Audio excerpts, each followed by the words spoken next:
Acredite, 1 em cada 2 brasileiros assiste televisão mais de 3 horas por dia. Não há praticamente um lar neste país que não tenha um aparelho de TV. Mas, quando esta saga de imagens e som começou no dia 18 de setembro de 1950, apenas 100 brasileiros assistiram à transmissão. Gente, a história da TV no Brasil deve-se muito a Assis Chateaubriand, um empresário visionário, atrevido e polêmico. Os 60 anos de inauguração da TV Tupi, a primeira TV do Brasil e da América Latina, é o tema de hoje do programa De Lá Pra Cá.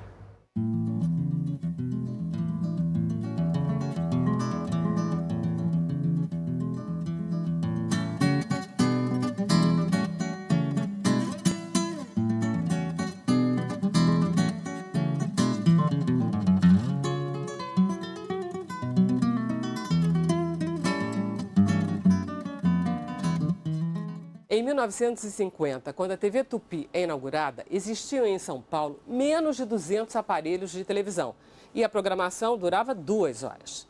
No ano seguinte, no final de 1951, já eram 10 mil aparelhos de televisão vendidos e vendidos caro. Cada um custava 5.760 dólares, em dólares daquela época. De lá para cá, o que nós temos? Mais ou menos 60 milhões de aparelhos de televisão e uma programação que dura 24 horas. A televisão Tupi morreu jovem, com 30 anos, em 1980, mas a televisão brasileira continua florescendo.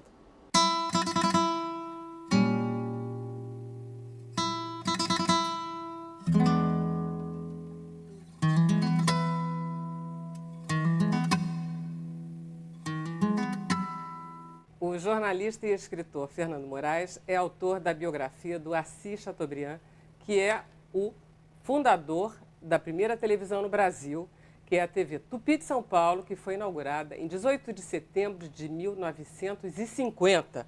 A televisão já era um sucesso mundial, Fernando? Não, não era, não. A televisão só existia em 3 países. Nos Estados Unidos, na Alemanha e em Cuba. Cuba ainda do Fulgêncio Batista. O que talvez explique um pouco a razão das novelas cubanas terem inspirado tanto as primeiras novelas brasileiras. E como foi esse encantamento do Assis? Era algo absolutamente de outro planeta para a maioria dos países, porque operando comercialmente, na verdade, só estava nos Estados Unidos e em Cuba. A da Alemanha ainda estava, nessa época, ainda estava operando experimentalmente. E o Chateaubriand, que era um maluco, que era um visionário, que era um sujeito com uma capacidade de enxergar muito na frente da maioria das pessoas, foi aos Estados Unidos e foi visitar a RCA Victor e teve um encontro com o David Sarnoff, que era o presidente da RCA Victor, e viu uma exibição em circuito fechado e ficou absolutamente maravilhado com aquilo e disse, eu quero comprar, quero levar para o Brasil. E ali mesmo já selecionou os equipamentos, deu um cheque, assinou um cheque, muito provavelmente um cheque sem fundos, que era o padrão Assis Chateaubriand. Veio para o Brasil, tomou um avião, veio para o Brasil, foi para São Paulo e onde era a TV Tupi, a Rádio Tupi, no Alto do Sumaré, tinha um pátio que o pessoal do rádio utilizava nas horas de folga para jogar pelada, fazer um futebolzinho ali. E o Chateaubriand chegou, ele era um homenzinho pequenininho, de menos de 1,60 m, e muito agitado, muito rápido, chegou com um toco de giz na mão e saiu empurrando os funcionários que estavam jogando futebol ali, riscando no chão, dizendo, sai para lá, meu filho, aqui vai ser o estúdio A, aqui vai ser o estúdio B, aqui vão ficar as câmeras, aqui vai ficar o suíte. E as pessoas dizendo, mas o que houve, doutor Assis? Isso aqui é nosso campo de futebol. Era campo de futebol. A partir de agora aqui vai ser instalada a primeira televisão da América do Sul.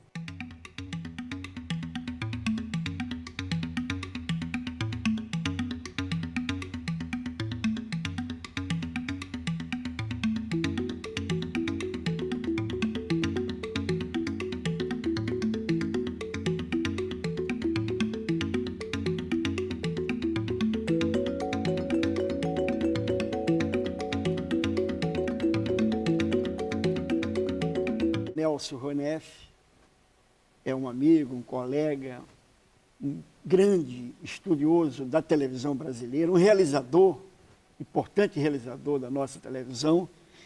E é um prazer estar aqui, Nelson, com você. Viu? Prazer é todo meu, Anselmo. Certinho.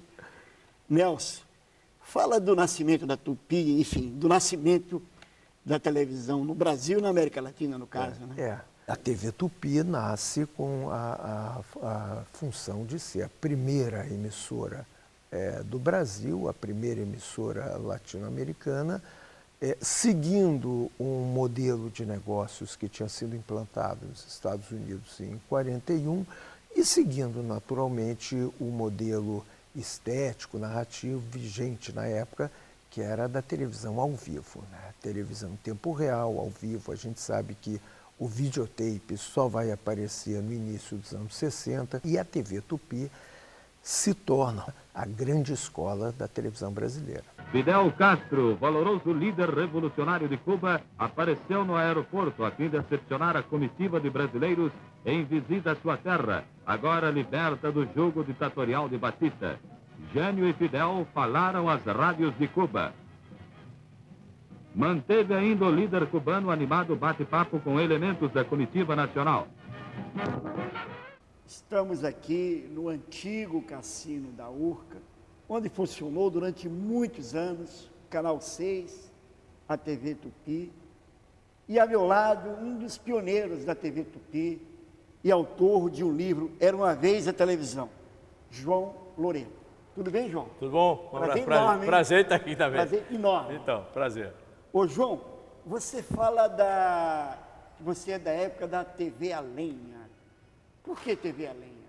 Porque a TV a lenha era a época que nós começamos, ninguém sabia nada. Ninguém sabia nada. Então, na realidade, tinha que botar fogo na fogueira para começar tudo, né?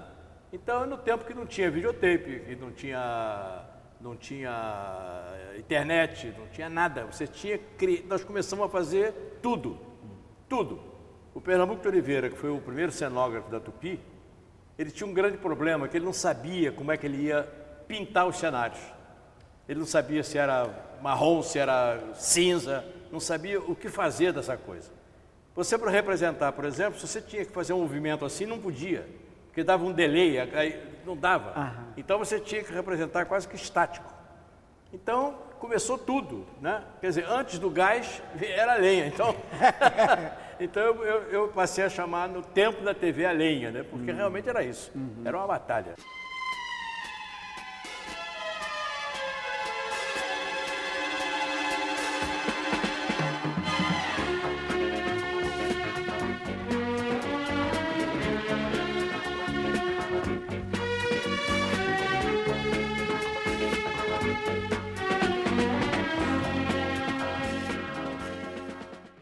Ô, João, fala desse começo aí,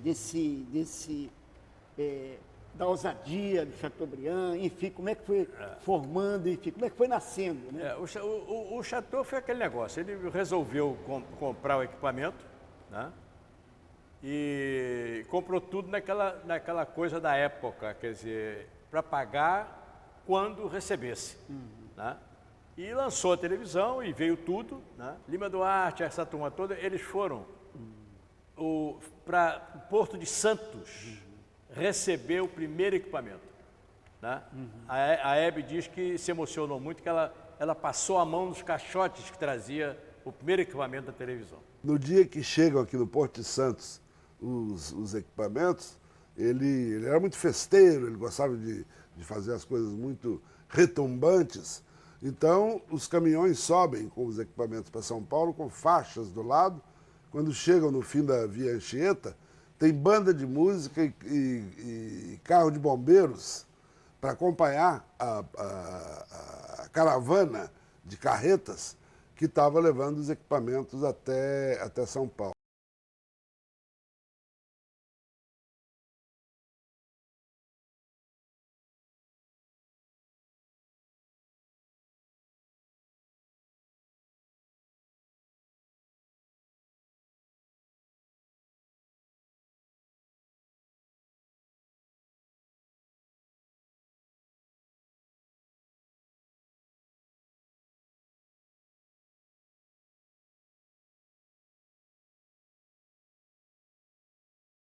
Tem da televisão quando era criança? Tenho absoluta certeza de que a televisão me fez um aluno melhor do que os meus colegas que não tinham televisão em casa. Absoluta certeza. Meu pai, embora fosse uma pessoa modesta, era um bancário com 9 filhos, comprou televisão. Logo que saiu, logo que instalaram a TV Itacolomi em Belo Horizonte, ele comprou um aparelho de televisão e eu me lembro, a gente morava num bairro modesto, e eu me lembro que no bairro inteiro a única casa que tinha televisão era nossa. Então tinha um pedaço da hora, da programação, que a gente virava, punha a televisão na janela, virava para a rua, e as pessoas se sentavam na rua para ver, assistir televisão lá em casa.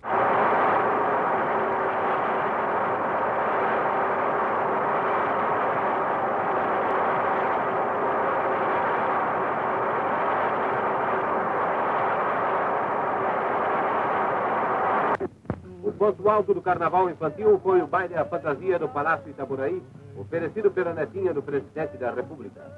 Nos salões do Palácio do Governo do Estado viveram horas de alegria. O carnaval só deixou saudade hoje, saudade da alegria que ficou.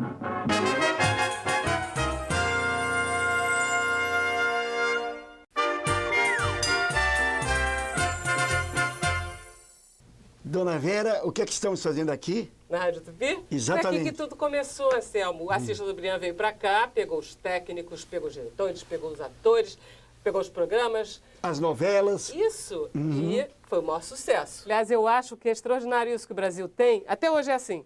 O brasileiro gosta dessas inovações tecnológicas. Mas o caso da televisão é muito polêmico, né? Aliás, eu acho que dessas invenções modernas do século XIX, século XX, a mais polêmica dela realmente é a televisão, porque ela surgiu, o pessoal dizia, não, vai acabar com o rádio, vai acabar com o cinema, vai desagregar a família, né? E era o que o Sérgio Porto chamava assim, a TV é a máquina de fazer doido, né? Mas o saldo desses 60 anos de televisão no Brasil é um saldo muito positivo, né? A televisão consegue unir o Brasil, chamar o Brasil para uma campanha de vacinação contra pólio, e, entendeu? Mobiliza todo mundo. O saldo é muito positivo.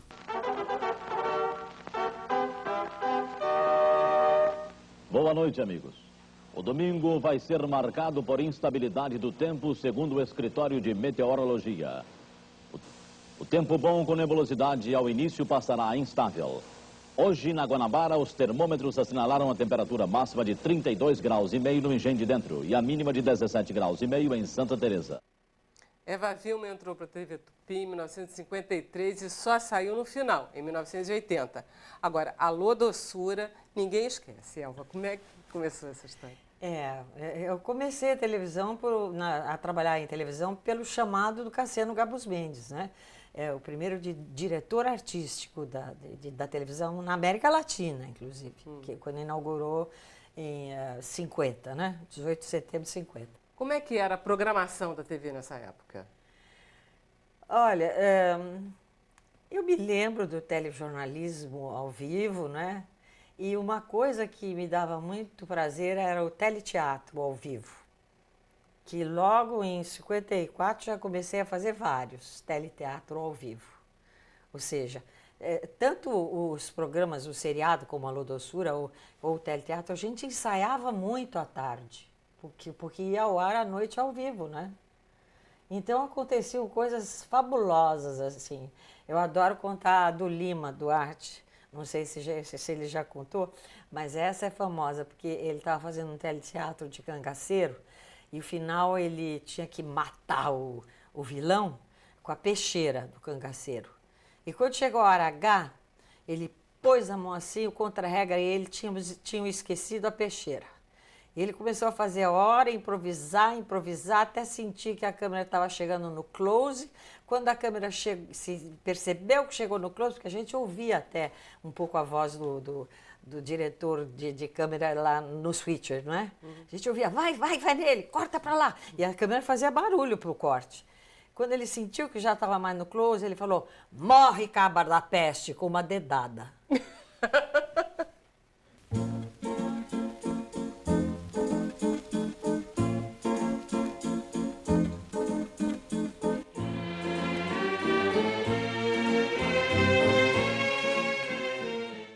Há uma passagem muito interessante aqui em São Paulo, quando Chateaubriand briga com o velho Hermílio de Moraes, pai do Antônio Hermílio e do Zé Hermílio Filho. O Chateaubriand briga, uma briga furiosa, como todas as guerras pessoais dele. Ele começa insultando o Hermílio, o velho Hermílio, nos jornais, fazendo editoriais nos jornais, dizendo que a Votorantim estava quebrada, que o sujeito era um ladrão, que o sujeito era isso, que era aquilo. E não repercutia, porque o sujeito não estava dando, o Hermílio não estava dando muita confiança para o Chateau. Ele vai à televisão, interrompe, estava na hora de uma telenovela, ele interrompe um beijo, porque era ao vivo, ele interrompe um beijo entre dois astros, não me lembro quem eram, um casal, na televisão, ele interrompe o beijo, me dê licença, minha filha, me dê licença, meu filho, de terno branco, aquelas gravatas dele batendo no joelho, me dê licença, interrompe a novela e vem, você me desculpe, o telespectador vai me desculpar, eu vim aqui interromper o seu entretenimento, mas eu não podia deixar de vir dizer que esse macaco pernambucano que está na Avenida Paulista presidindo a Fiesp é um ladrão sem vergonha, isso e aquilo, e depois pediu desculpas e disse, podem voltar a se beijar, podem voltar a se beijar. Então, era um negócio quase doméstico. A televisão era uma coisa quase doméstica.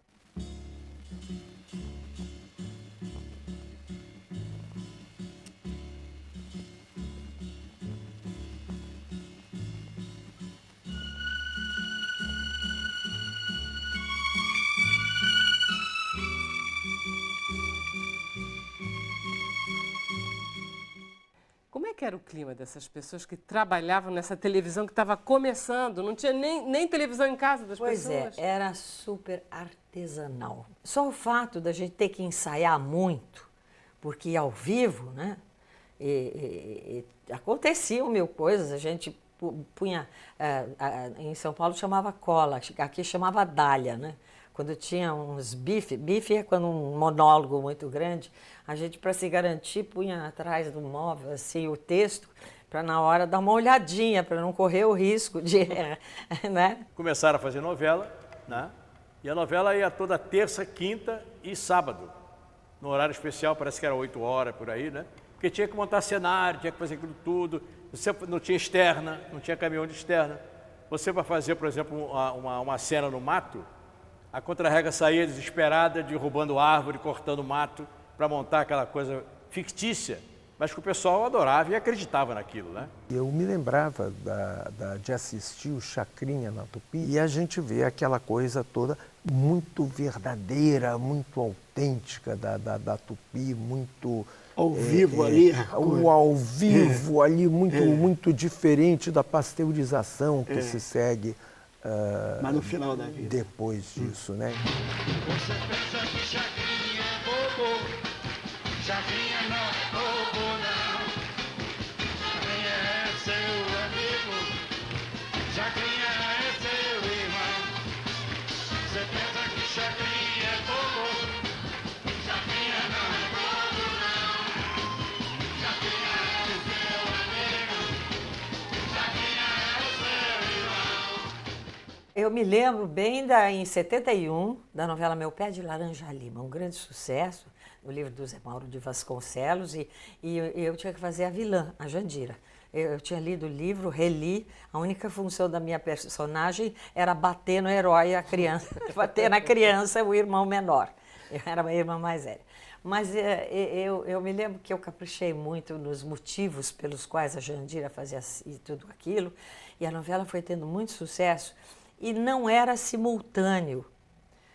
Passava um capítulo, por exemplo, terminou a novela em São Paulo e não tinha terminado ainda em Minas. E a Itacolomi, que era uma associada, ia passar o último capítulo depois. E era um encerramento de muito sucesso. E eu me lembro que nós fomos todo o elenco para Belo Horizonte e fizemos um capitulão ao vivo, antes de ir ao ar o capítulo final. Haverá muita confusão com as nossas fortunas. Eu acho que o seu pai mesmo vai achar muito interessante essa medida e vai gostar. O pai? Eu acho que não, sabe, Otávio? Porque papai é um homem assim muito liberal, ele... Sabe, ele é desligado dessas coisas. Sei lá, ele é até capaz de achar que... Ele é capaz de encarar isso aqui com uma certa desconfiança, sabe? Não, que sei, isso, Beto. É mais prático apenas. Mas como é que nasceu o humor na televisão? Fala sobre isso. O humor na televisão nasceu na época, ainda na Avenida Venezuela, com o Maxi Nunes. Que veio do rádio. Que veio do rádio. Então, o primeiro programa de humor que eu tive a honra de trabalhar foi Uma Pulga na Camisola. Foi feito na Avenida Venezuela, que era do Maxi Nunes. Né? Eram quadrinhos, né? Eu fazia um professor junto com o aluno era o Bruno Neto. Depois vieram os shows do Provenzano, com a Virginia Lane, com a Mara Rúbia. E aí também tinha aqueles quadros de humor, que eram os caras que faziam a parte de humor no Teatro Revista, no teatro.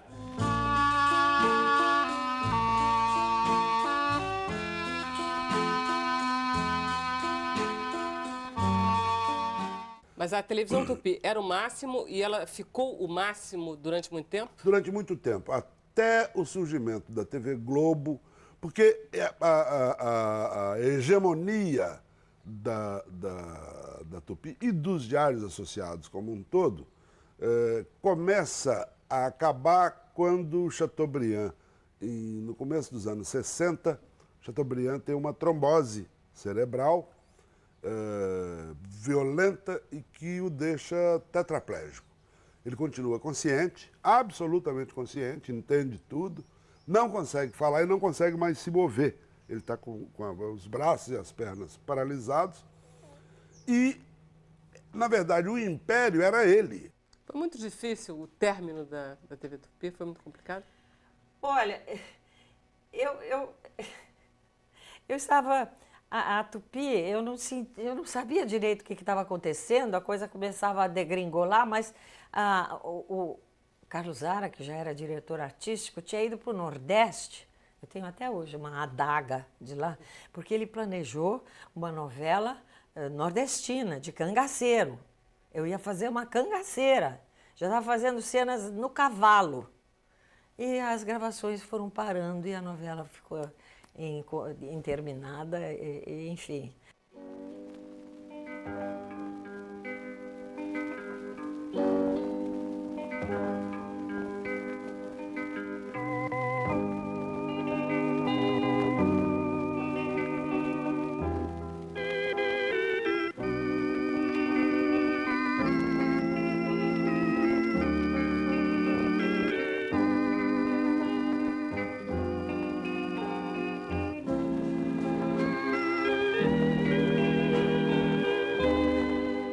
Que herança a gente traz, que legado a gente trouxe na velha Tupi?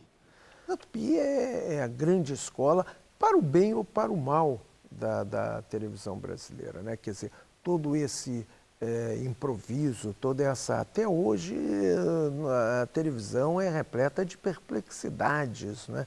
E isso começa na Tupi. Eu poderia apenas fazer um pedido ao Marechal Costa Silva, que fizesse uma saudação aos telespectadores da TV Tupi.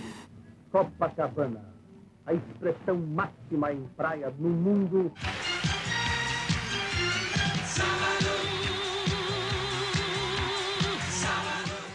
O novo chanceler é fino, muito fino.